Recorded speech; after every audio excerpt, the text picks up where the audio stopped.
Ruvisat Ridge, Egypt, 22nd September 1942, 14:31 hours. The air was not air. It was a shimmering physical weight of pulverized silica and cordite. It tasted of copper and old iron.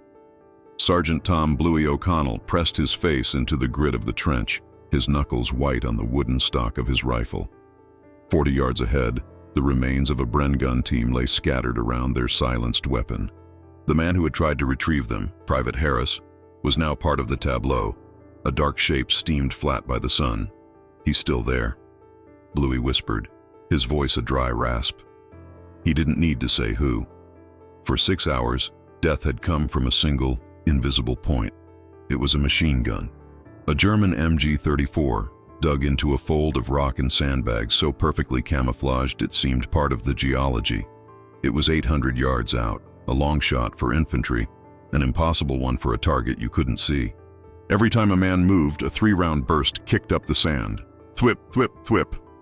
It was an arrogant, measured sound, the sound of an enemy who knew he was safe. "Artillery's tried, sir," Bluey said to the platoon lieutenant, crouched beside him. "Mortars have tried, he just waits 'em out." The lieutenant, a young man named Davies, wiped sweat and grime from his binoculars. "He's stopped the entire patrol. We can't advance, and we can't pull back. Harris's mates are trapped in that wadi, and they're running out of water." The heat was a hammer. 110 degrees Fahrenheit in the shade, but there was no shade. There was only the white sky and the pale, shimmering ground. "Where is he?" Davies hissed, risking a half-second look over the parapet. Thwip! A chip of rock exploded from the sandbag next to his head, stinging his cheek. He dropped, cursing. "Right," Davies said, his voice shaking. "Right, get Riley." Bluey nodded, a grim flicker of relief. He didn't call. He just turned and tapped the boot of the man lying motionless 5 yards down the trench. The man didn't stir for a moment. He wasn't asleep. He was simply off. His breathing was slow, his eyes closed beneath a battered slouch hat. He could have been a piece of sun-dried driftwood. "Jack," Bluey said. Corporal Jack Kanga Riley opened his eyes. They were a pale, startling blue, webbed with fine lines from a lifetime of staring into the sun. He moved without hurry, a slow uncoiling of lanky limbs. He picked up his rifle, and it was only then that the other men noticed it. It was an antique. A short magazine Lee Enfield, a #1 Mac-3, its wooden stock dark with oil and scarred by a dozen campaigns. It was a veteran of the last war. Beside the newer, cleaner kit of the British units they were supporting, it looked like a museum piece. "Problem, Blue?" Jack's voice was quiet, a low drawl from the Queensland backcountry. "Got a Spandau in a nest, 800, maybe more. Has us pinned, can't see him." Jack Riley pulled his hat low and slid into place next to Bluey. He didn't reach for binoculars. He didn't ask for a map. He just laid his ancient rifle on the sandbag, its open V-notch iron sight staring into the glare. He took a sip from his canteen, rinsed his mouth, and spat a stream of muddy water onto the trench floor. Then he became part of the rock and sand and began to wait. The Second World War in the desert was a war of geometry. It was a vast flat chessboard of rock and sand, where the only features were the depressions, or wadis, and the low stony ridges. By September 1942, the British 8th Army, under its new commander, Bernard Montgomery, had fought Rommel's Panzer Army Africa to a standstill at El Alamein. This 40-mile strip of desolation, wedged between the Qattara Depression and the Mediterranean Sea, was the last line of defense for Cairo and the Suez Canal. The front was not a continuous line of trenches like the Great War. It was a series in-depth boxes of fortified positions, surrounded by vast, overlapping minefields. Between these boxes lay no man's land. The central problem was this: to launch the coming offensive, Montgomery needed to know exactly where the enemy was. But no man's land was dominated by the enemy. German and Italian forces were masters of desert camouflage. They used the terrain, the heat shimmer, and the blinding sun to hide their anti-tank guns and machine gun nests. These positions, often manned by elite troops, were the long-range tripwires. They could halt patrols, stop reconnaissance, and bleed the Commonwealth forces white before any major battle even began. The 9th Australian Division, veterans of the Siege of Tobruk, held the northernmost and most critical sector of the line. They were tough, hardened, and pragmatic, but they were facing an enemy who was their equal in fieldcraft. The standard British doctrine for this problem was technological. First, artillery, but a single well-dug-in gun nest was a point target, almost impossible for an artillery battery to hit without flattening a square mile of desert. Second, air support, but the Luftwaffe was still a dangerous presence, and planes couldn't be called in to hunt one machine gun. This brought it down to the specialists. The British Army was rolling out its new sniper program, based on the superb pattern 1914 rifle, ironically a design from the last war, and the new No. 4 T rifle, equipped with the clear, powerful No. 32 telescopic sight. These were instruments of precision. The prevailing wisdom championed by staff officers in Cairo was that effective counter-sniping and nest-busting beyond 600 yards was impossible without high-magnification optics. The human eye simply wasn't good enough. The standard-issue infantry rifle, the Lee Enfield with its rudimentary iron sights, was a 400-yard weapon at best. The desert, however, didn't care about doctrine. It was a place of extreme range, and it demanded a new kind of warrior. El Alamein Line, British XXX Corps HQ, 19th of September 1942, 10 hours. Major Reginald Farrow disliked the dust. He disliked the flies. But most of all, he disliked the Australians. He found their lack of discipline offensive. Their slouch hats, their informal sir, their infuriating, easygoing confidence. Farrow was a man of the book. He had graduated from the small arms school at Hythe. He understood ballistics. The problem, Farrow announced to a group of British and Australian officers in the command dugout, is a failure to apply correct doctrine. Your men are taking pot shots. Lieutenant Davies, the same man who would later be pinned at Ruwaisat, shifted his feet. Major, my men are being picked off by unseen gunners. We can't get patrols out. The book isn't working. The book always works, Lieutenant, Farrow snapped. You are not using the correct tools. Your divisional snipers are... Well, they're riflemen. Good shots, I'm sure, but they are not specialists. He pointed to a chart. The enemy is engaging at 700, even 800 yards. That is a task for a two-man team with a scoped P-14 and a spotting scope. Observe, calculate, fire one round, and relocate. It is a science. For the past 2 weeks, Farrow's scientific teams had been deployed. The results were catastrophic. The desert was not a European forest. A man crawling with a bulky scoped rifle kicked up dust. The sun, glinting off a high-powered lens, was a come-and-get-me signal visible for miles. The British teams, trained in the green fields of England, moved too much. They were spotted by German observers who had been sitting in the same patch of dirt for months. 2 days prior, one of Farrow's prize teams had been located. A single German 81mm mortar shell, directed by a hidden observer, landed directly on their position. There was nothing to retrieve. The frustration was palpable. The routine failure was costing lives, not just in combat, but in morale. The men in the trenches began to feel helpless. They called the unseen enemy desert ghosts. The sun was their enemy, the terrain was their enemy, and their own high command, with its insistence on proper equipment, seemed to be their enemy as well. We need a different approach, Lieutenant Davies argued, his voice low. We need discipline, Lieutenant, Farrow countered. Not improvisation. The Australian officers in the back of the tent exchanged a look. It was a look that said, right, bugger this. The book was failing. It was time for the men who couldn't even read. Jack Riley was not a soldier. He was a kangaroo color from Western Queensland. His entire life had been defined by 3 things: patience, silence, and the sun. In the vast, shimmering Gibber Plains, his job was to hunt the most nervous, keen-eyed animal on Earth. He did it for a living, one shot at a time. A man hunting roes couldn't afford a scope. It was an expensive, fragile piece of glass that would be knocked out of alignment by the first bump in his truck or fall on the rocks. He couldn't afford to waste ammunition either. He was paid by the kill. So Jack learned to hunt with the rifle his father had used, a 1917 stamped Lithgow SMLE. He learned to use the standard barleycorn front sight and the V-notch rear sight in ways their designers never intended. He learned that if you held the front post just to the left of the target and just high, you could account for the 20 wind that always blew from the west. He learned that in the hazy dawn light, the target wasn't where you saw it, but a hand's width above where you saw it, thanks to the mirage. He learned to fire between his own heartbeats, a trick an old Aboriginal tracker had taught him. Most of all, he learned to wait.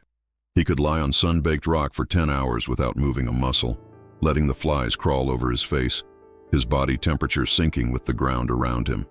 He'd wait until the mob of ruse relaxed, until the big alpha male presented a perfect, still target. He knew how to read the dust, the flight of a bird, the way the heat shimmer bent the world. When he enlisted in 1940, the recruiting sergeant scoffed at his age.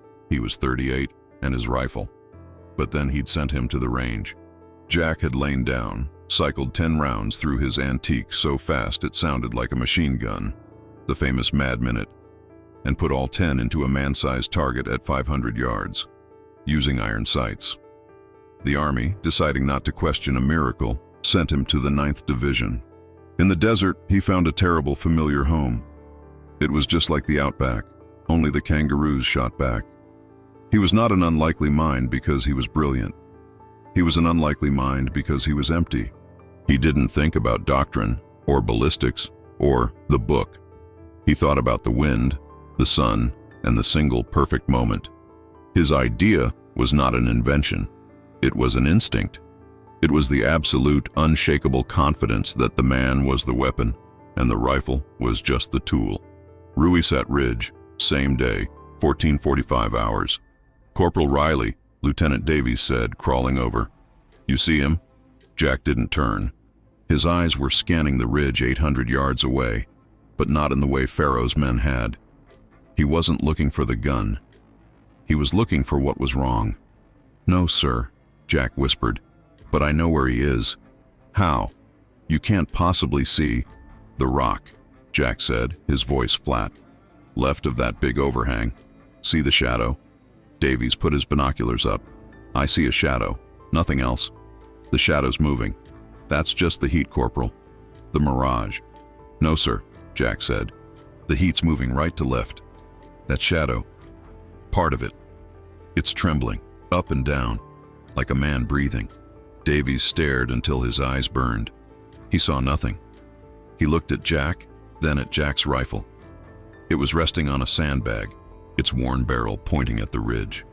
The audacity of it was almost comical. "Corporal," Davies said, trying to be gentle, "that is an 800-yard shot, on a target I can't even see with 8-power binoculars. You are using open sights." "Yes, sir." "The book says that's—" "Don't care about the book, sir," a sharp voice cut in. "What in God's name is going on here?" It was Major Pharaoh. He had come up to the front line to observe the stalemate firsthand, and he was furious. "Lieutenant Davies, why have you not extracted your men?" "Pinned down, sir. That MG nest. And your solution is—" "This?" Pharaoh pointed at Jack's rifle with his cane. "An archaeological relic? I am putting you on report, Lieutenant. Get this man out of the way." "I'm calling in the P-14 team. They'll be here in an hour." "We don't have an hour, sir." Bluey O'Connell cut in, his voice hard. "Harris's mates are dying." "You're out of line, Sergeant," Pharaoh barked. "Thwip, thwip, thwip." The MG-34 fired again, stitching a line of dust 20 yards from their trench as if to punctuate the Major's irrelevance. The sound was flat, deadly. Jack Riley hadn't moved. He didn't look at Pharaoh. He didn't look at Davies. He just stared into the shimmering heat. "Sir," Jack said, his voice as calm as a lecture. "Permission to engage." Pharaoh was about to explode. The sheer insolence. To engage an 800-yard target with that. "You're a fool, Corporal." "Yes, sir." "Permission?" Davies looked at Pharaoh, then at the dead men in no man's land, then at the quiet, sun-scorched face of his corporal. He made a decision. "Permission granted, Corporal." "Shut that bastard up," Pharaoh sputtered. "This is a circus. I will have you both court-martialed." Jack ignored him. He reached into his breast pocket and pulled out a single gleaming .303 cartridge. He didn't load from the 10-round magazine. This was his special. Watch the shadow, Blue. Jack whispered. Pharaoh scoffed, crossed his arms, and prepared to watch the embarrassing puff of dust 200 yards short of the target. The mockery was thick in the air, a sour smell mixing with the cordite. This was not building a prototype. This was a ritual. This was the tuning of the system. While Pharaoh fumed, Jack and Bluey went to work, a two-man machine that had done this 100 times. The innovation was their process. First, the rifle. Jack wiped the lens of his rear sight, the V-notch, with a piece of chamois. He ran a dry patch through the barrel, not to clean it, but to ensure it was completely dry. Any oil would cause the first shot to fly high and wide. Second, the prototype. It was the round he held in his hand. It wasn't standard issue Mark 7 ammunition. It was a Mark 7 pull. Jack had spent nights in the bivouac wildcatting. He'd pulled the standard 174 grain bullet, checked the cordite charge, and replaced it with a hand-selected, perfectly weighted round. He'd even polished the brass. It was his one-shot round. He chambered it, the snick of the bolt barely audible. Third, the platform. He didn't just rest the rifle on the sandbag. He dug his elbows into the trench wall, creating a bone-on-bone platform, just as he'd done on the rocks of the outback. He became a tripod of flesh and bone. Fourth, the calculation. This was where the outdated equipment became transcendent. 800, Jack, Bluey murmured, his binoculars fixed on the ridge. 810, Jack corrected. Mirage adds a bit. Wind. Call it 5 miles an hour, half value, left to right. He reached up to his rear sight ladder and clicked it up. Click, click, click, all the way to the 800 mark. Then he did something that made Major Pharaoh's eyes widen in disbelief. He held his left thumb up, squinting at it. He was milling the target. He knew his thumb, at arm's length, covered a certain width at 100 yards. He was using his own body as a rangefinder. Wind's tricky, Bluey said. It's swirling in that depression. Yep, Jack said. He looked, not at the target, but at the air. He watched a piece of tumbleweed move 400 yards out. He watched the dust motes dance above his own trench. He was reading the unseen. Hold 2 feet left, he mumbled to himself. And 6 inches low. He's firing from the bottom of the shadow, not the middle. Hiding his flash in the rock. Major Pharaoh looked at Lieutenant Davies. He's mad. He's aiming low, at 800 yards. The bullet drops over 20 feet at that range. He's aiming low on his sight picture, sir, Davies said, not understanding but trusting. He's already accounted for the drop with the ladder sight. He's compensating for the light. Jack let out half his breath. He held it. His world compressed to the tiny barleycorn front sight, the V-notch of the rear sight, and the shimmering invisible shadow 800 yards away. He didn't aim at the shadow. He floated the front post just underneath it and 2 feet to the left. He let the rifle become part of him. The flies landed on his face. He didn't blink. He waited for the heartbeat. Thump, thump. He waited for the space between the heartbeats. The silence in the trench was absolute. Even the distant crump of artillery seemed to pause. The men watched, holding their breath. Major Pharaoh stared, a smug, contemptuous look on his face, waiting for the failure. Thump. The heartbeat. Silence. Jack Riley's finger tightened, pressing the 2-stage military trigger through the first pull, meeting the second wall of resistance. Silence. He pressed. Crack. The sound of the 303 was shockingly loud. A whip crack that echoed flatly across the desert. The old rifle bucked hard into his shoulder. A cloud of fine dust jumped from the sandbag. Everyone's eyes, Davies's, Pharaoh's, Bluey's, snapped to the ridge. They waited. 1 second, 2 seconds. The bullet was in the air, a tiny spinning messenger crossing the 800 yards of shimmering heat.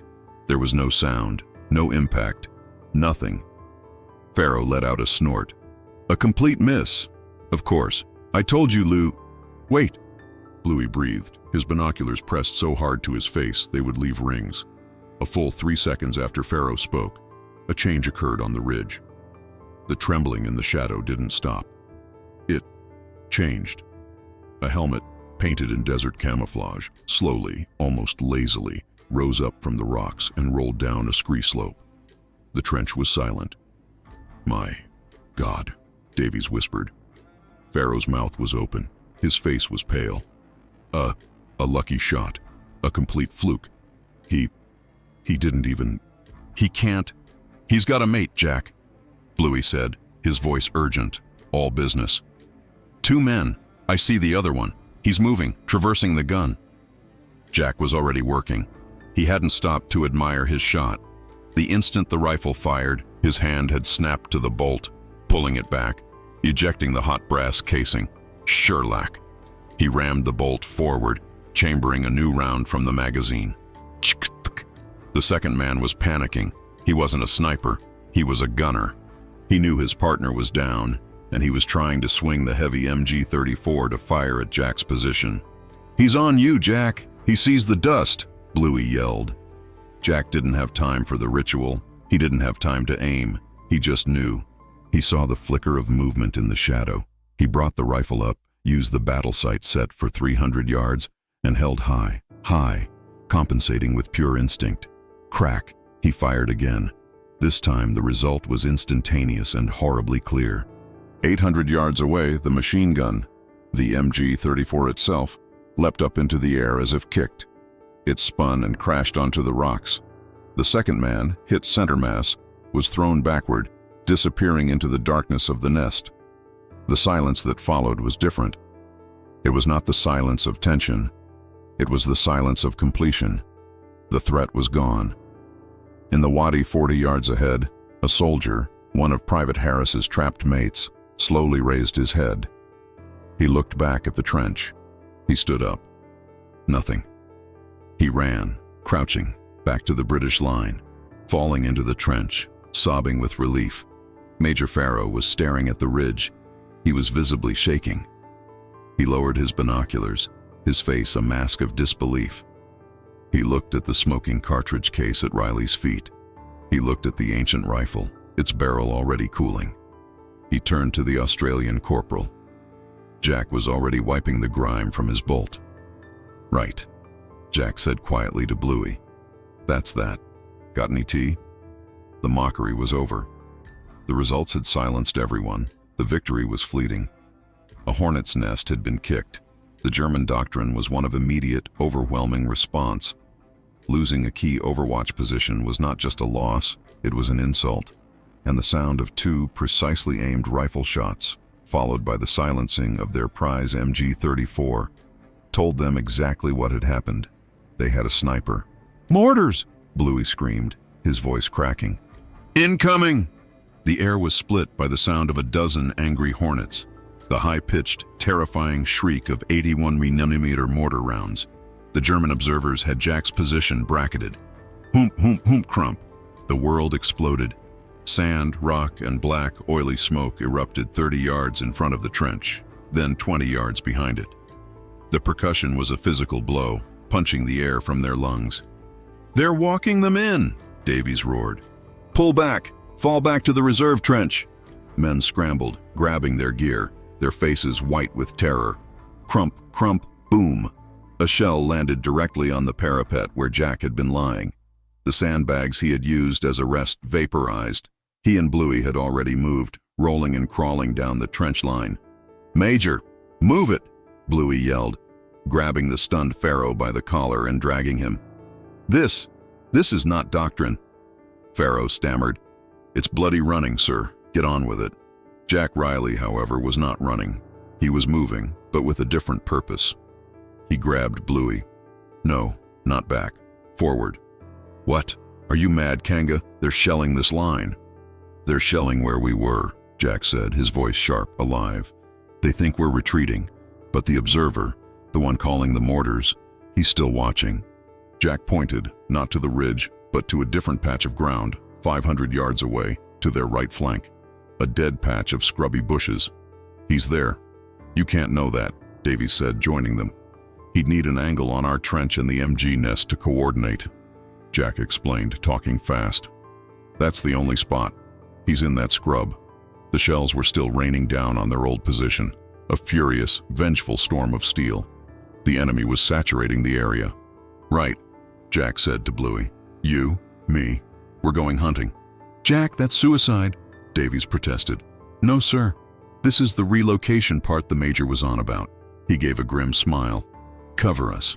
Before Davies could argue, the two Australians were over the top. They didn't run. They crawled, using the smoke from the mortar shells as a screen, moving not away from the enemy, but parallel to them. Major Farrow watched, aghast. They're crawling into no man's land, into the kill zone. They are the kill zone, sir, Davies said, a new fierce pride in his voice.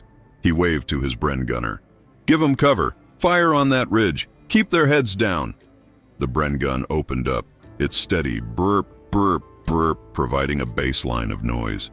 Jack and Bluey moved like lizards, never raising their heads more than 6 inches from the ground. The sun beat on their backs. Sweat streamed into their eyes. The ground was hot enough to burn skin. They crawled for 200 yards, the battle raging behind them. Then they found a small wadi, a shallow depression, and slid into it. Okay, Bluey whispered, pulling out his binoculars. Where is he? Give him a minute, Jack said. He's busy. He'll think we're gone. He'll get greedy. They waited. 5 minutes. 10. The mortar fire slowed, then stopped. The German observer would be reporting, target neutralized. There, Jack whispered, pointing. Bluey focused his binoculars. In the patch of scrub, a small metal rabbit ear periscope was slowly rising from the ground. The observer was checking his handiwork. Got him, Bluey said. 500 yards. No wind down here. My shot. Jack settled in. This was easy. This was a chip shot. He clicked his sight to 500. He didn't need his special round. He just needed the rhythm. He sighted. The front post, the V-notch, the flicker of metal. Thump. Silence. Crack. 500 yards away, the periscope snapped violently to the side and vanished. Target, Bluey said, his voice bored. Right, Jack said, already on his feet. Now we go back. I reckon the tea's gone cold. When Jack and Bluey returned to the trench, they were not greeted as heroes. They were greeted with stunned silence. Major Farrow was sitting on an ammunition box, his helmet off, his face covered in dust. He looked up at the two lanky Australians. He stood up. He walked over to Corporal Riley. He said nothing. He simply looked at the battered SMLE, then at Jack's pale blue eyes. He opened his mouth, closed it, and then, in the greatest gesture of respect a bookman could give, he simply nodded. It was a nod of surrender. Lieutenant Davies, Farrow said, his voice hoarse. Get a report on what just happened. Send it to Divisional HQ. He looked back at Jack. Corporal, carry on. The report, sanitized of Farrow's mockery and his archaeological relic comment, was electric. 2-2, enemy MGN-34 nests and 1-1, observer post neutralized, 9th Div sniper team, CPLJ Riley, 800 plus yards, iron sights. High command didn't believe it. Not at first. It was dismissed as a digger tall tale. But 2 days later, a patrol from the 217th Battalion was pinned by a different gun. Jack's team was called. The result was the same, a single crack from an outdated rifle, a silenced gun. The dominoes began to fall. Commanders from other Australian units began demanding their own Kanga Rileys, but they didn't have any, so they were sent to Jack. He was pulled from the line and, much to his annoyance, made an instructor.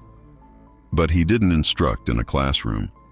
He took small groups of men, kangaroo shooters, rabbit trappers, farm boys from the Mallee, out into no man's land.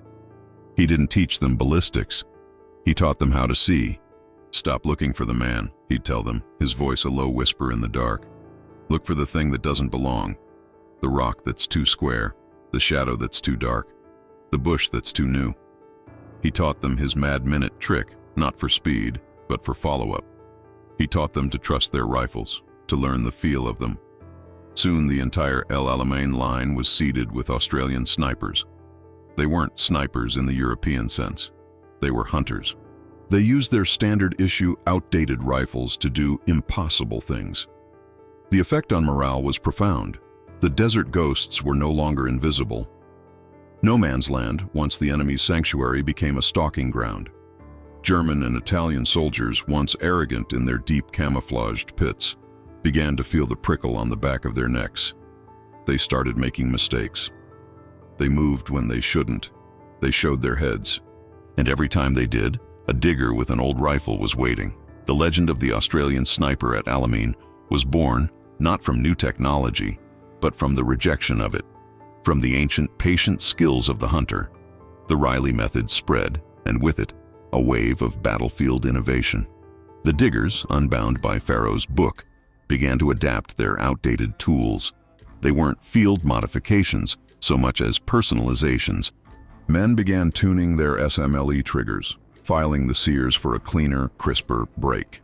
They wrapped their barrels and stocks in strips of burlap, stiffened with mud and paint, creating a ghillie suit for the rifle itself, breaking up its distinct outline. They developed sand sights. Some men would weld a tiny paper-thin aperture or peephole onto their rear sight, finding it helped sharpen the image of the front post in the blinding glare. But the most effective modification was in their ammunition. Following Jack's lead, men began pooling their .303 ammo. They would sit for hours, weighing cartridges in their hands, discarding any that felt light or heavy. They'd find a crate of 1940 dated Kynoch ammo that shot true and trade it for anything. They were building consistency, the key to long-range accuracy. The enemy, however, was not stupid. They were, in fact, masters. The Deutsches Afrika Korps, DAK, quickly realized the 8th Army had unleashed a new threat. Their patrols were vanishing. Their observers were being neutralized. Their MG-42s and 34s were being silenced. Their response was methodical. First, they improved their camouflage. They stopped using rock parapets and dug deeper, firing through small steel-lined loopholes that were almost impossible to see. Second, they began baiting. They would set up a dummy machine gun nest, complete with a helmet on a stick, hoping to draw a shot from an Australian sniper. The moment the sniper fired, a pre-sighted German mortar team or anti-tank gun would obliterate the firing position. Third, and most dangerously, they brought in their own specialists, the Scharfschützen. These were not regular infantry. They were professional snipers, equipped with the superb Karabiner 98K rifle and high-powered Zeiss and Ajax scopes. They were tasked with one mission: find the Australian hunters. The war in no man's land changed. It was no longer a one-sided hunt. It became a duel of ghosts. An Australian team would watch a German position for 48 hours. But unknown to them, a German team was watching them from a different angle. The slightest mistake, a glint of a binocular lens, a puff of dust from a poorly chosen firing position, a movement that was too quick, was fatal. The desert became a lethal chessboard, and the outdated iron sight snipers were now facing the best-equipped optical snipers in the world. Tel El Isa, 14th October 1942, 06:17 hours. The cost of success was responsibility. Jack Riley, now a sergeant, was no longer just a hunter. He was a problem solver. And High Command had a problem. They called him the Ghost. A single German sniper who had, in 3 days, neutralized 7 Australian targets, including 2 Bren gun teams and a forward observer. He was a professional. He used a scoped Kar 98K, and he never fired twice from the same spot. He was costing the 9th Division dearly, and he was holding up the reconnaissance needed for the big push. "Find him, Jack," Lieutenant Davies, now a captain, had said. "Find him and finish him." Jack and Bluey had been in this small, stinking scrape of a hide for 36 hours. The unintended cost was a heavy, cold weight in Jack's gut. This was not like hunting the machine gunners. The MG teams were a problem. They were an obstacle. This was personal. This was a man like him. "See anything?" Jack whispered. "Nothing," Bluey breathed, his eyes raw from the binoculars. "He's as good as you, Kanga. Maybe better." Jack didn't reply. He hated this. The culling in the outback had a purpose. It was pest control. This was different. This was a one-on-one execution. He felt the psychological weight of it, the hunter becoming the hunted. He was sloppy, tired, frustrated. He shifted his weight, trying to ease a cramp in his leg. Thwip. The sound was not a crack. It was a sharp, wet smack right next to his ear. Bluey cried out, a high, strangled sound, and fell backward, his binoculars dropping. "Bluey! Bluey, talk to me!" Jack scrambled, grabbing his friend, pulling him into the bottom of the hide. Bluey was clutching his shoulder, his face sheet white. A dark, wet stain was spreading across his tunic. He nicked me, Jack," Bluey gasped, his voice thin. "The bastard. He's in the ruins. Half-mile out. Saw his flash." Crack. The sound of the shot arrived, a full second after the bullet. The German was using a high-velocity round. "He's baiting us, Jack," Bluey hissed through the pain. "He knows he hit me. He's waiting for you to look." Jack's blood ran cold. The German hadn't aimed for a kill. He'd aimed to wound. He knew the doctrine: wound one man, and his mate will expose himself trying to help.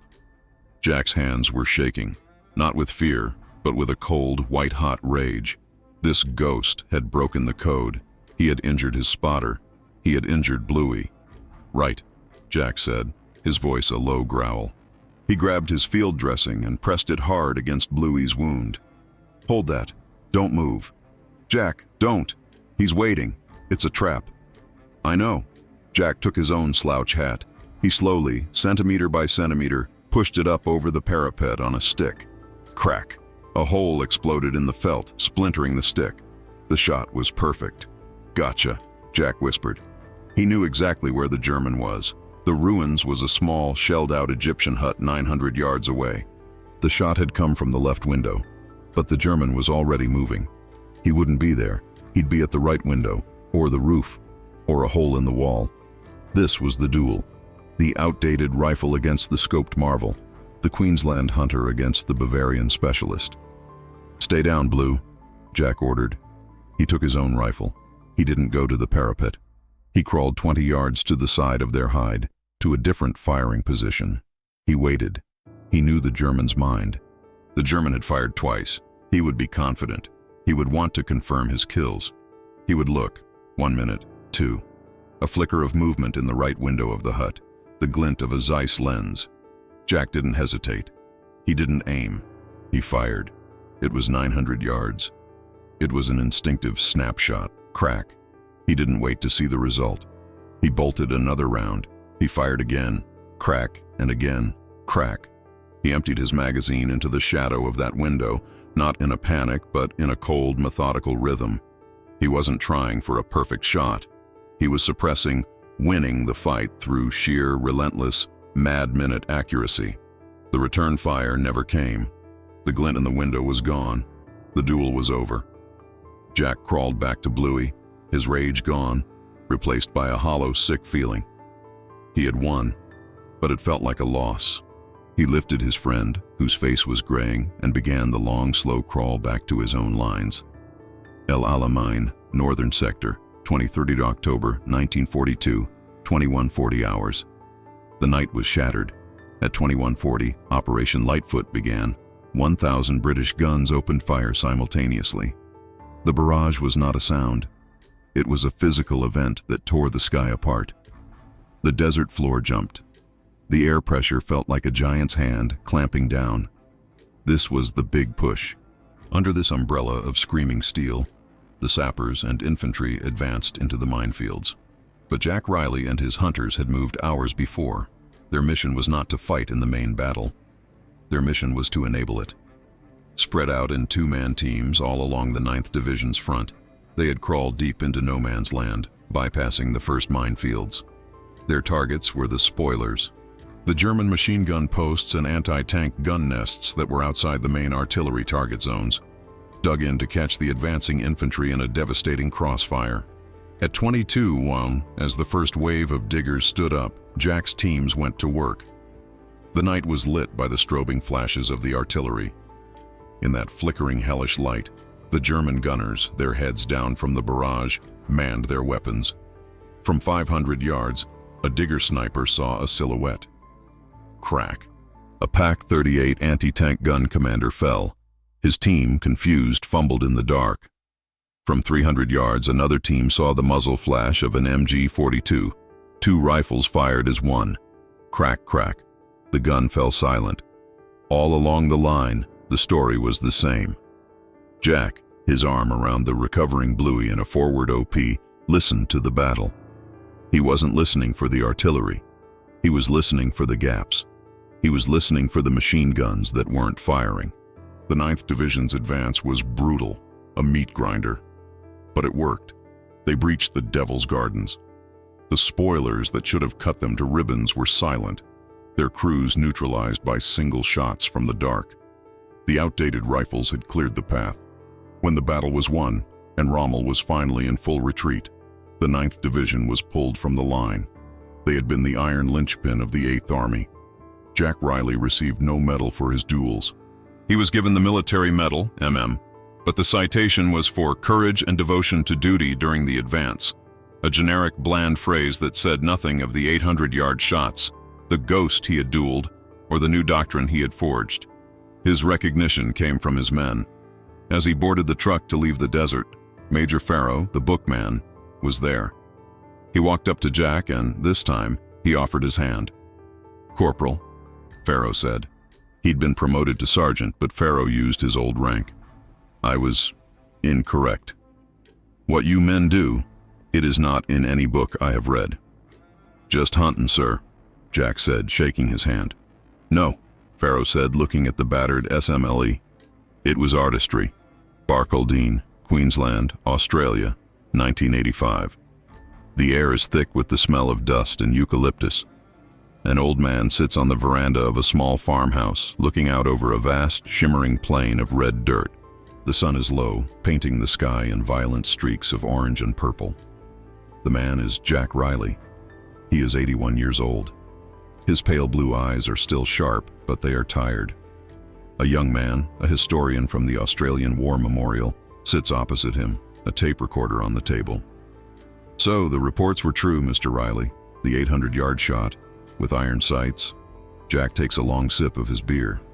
He smiles, a slow creasing of the skin around his eyes. "The rifle was good," he says, his voice a dry rasp. "Lithgow made 'em proper. Good, heavy barrel. It'd hold true, if you knew how to hold it. But the scoffing," the historian presses. "The British officers, they mocked you, didn't they?" "Ah, Farrow," Jack chuckles. "He was a good bloke, just clean. We were dirty. He liked his books. We liked what worked. The desert, it sorts that out quick enough. It doesn't care about your hat or your shiny scope. It just cares about patience." The historian leans forward. "But the duel, with the German sniper, the one who injured your friend." Jack's smile fades. He looks out at the sunset. His hand, gnarled with arthritis, rests on the head of an old cattle dog. Bluey. He was fine. Lost some use of that arm, but he came home, opened a pub. He is silent for a long time. The historian waits. "That one," Jack says, his voice low. "That one wasn't hunting. That was something else. I think about him sometimes. The German fella, he was good. He was just like me, just on the other side of the fence." He turns to the historian. "You learn to call ruse. You're doing a job. You're putting food on the table, protecting the land. You do that. In the desert, you're just stopping. You're stopping a fella from doing his job." He gestures to the wall of his farmhouse. There, on 2 wooden pegs, is the rifle. The 1917 Lithgow SMLE. Its wood is almost black with oil and time. It is clean. Ready. "History remembers the big fellas," Jack says. "Monty, Rommel, the tanks, the big bangs. That's fine. That's the book." He taps his temple. "But the war, the real war, it was fought by blokes in holes. It was won in the spaces between the heartbeats. It was won by knowing the wind." The historian looks at the rifle. It is, by all definitions, an outdated, obsolete antique. In a world of jets and smart weapons, it is a relic. But on that wall, in the dying light of the outback, it seems more potent, more real than any of them. It was a testament, not to technology, but to the terrifying, quiet perfection of the human hand and eye. The rifle was just the tool. The man had been the weapon.